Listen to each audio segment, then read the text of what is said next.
what is a scene that you have acted in a past project that obviously you didn't direct, but you most would have loved to have been behind the camera for, to know what it would have felt like to have directed that moment? Jesus. Good question.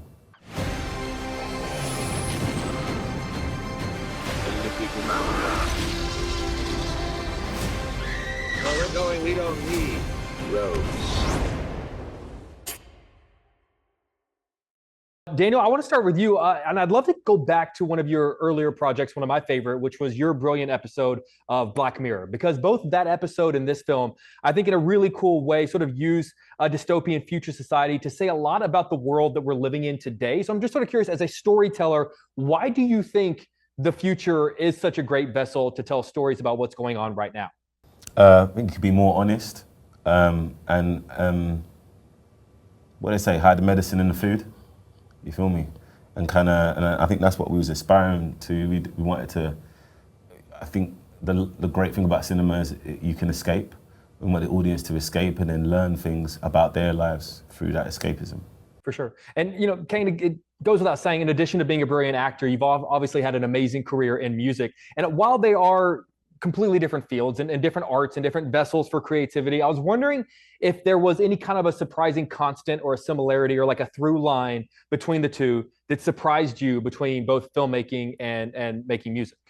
I think at first they just seemed like so completely different to me, like you can't even compare.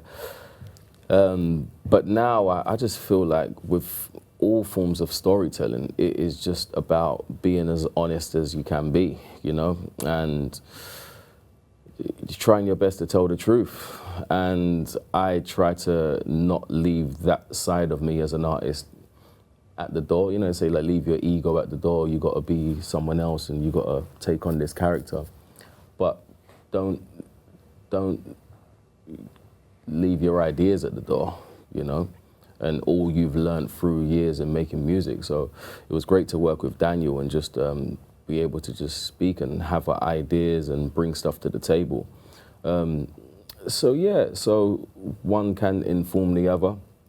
They are, different, but one and the same.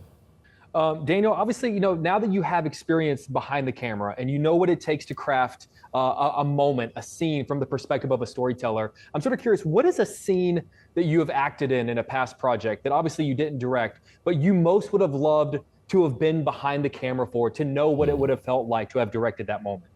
Jesus. Good question. Wow. All right, first one that comes to mind, I'll just keep it real. Probably like the scene in Widows when the guy's rapping, you know what I'm saying? And because he was in it and that was one take. I think Steve did an incredible job in that scene. And then just knowing the thought processes and what he went and how he got everything, all those pieces together.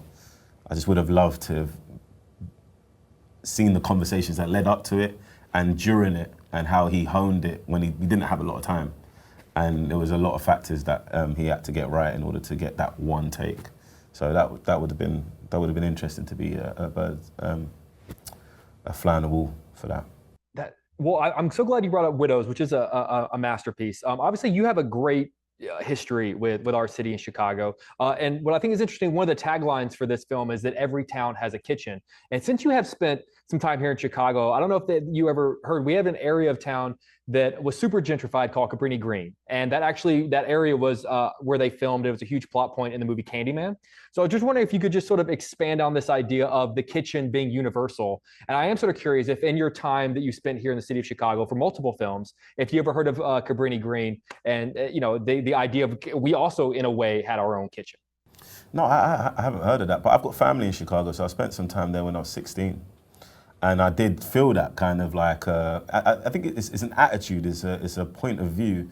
It's when someone tells you tells a group of people to do something, and then that group of people says, no, we're not doing that. We was very inspired by Liverpool. I think Liverpool has that energy.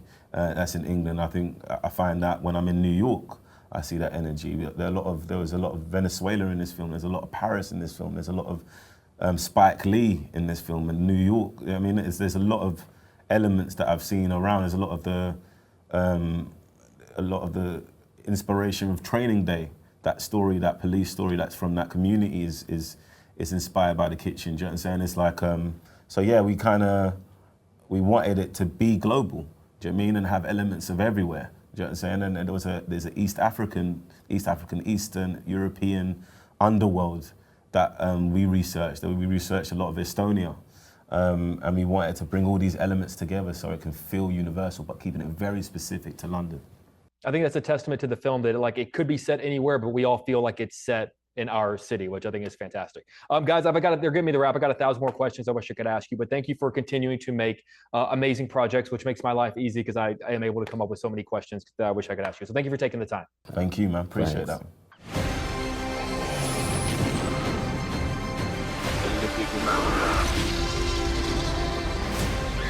Where we're going, we don't need roads.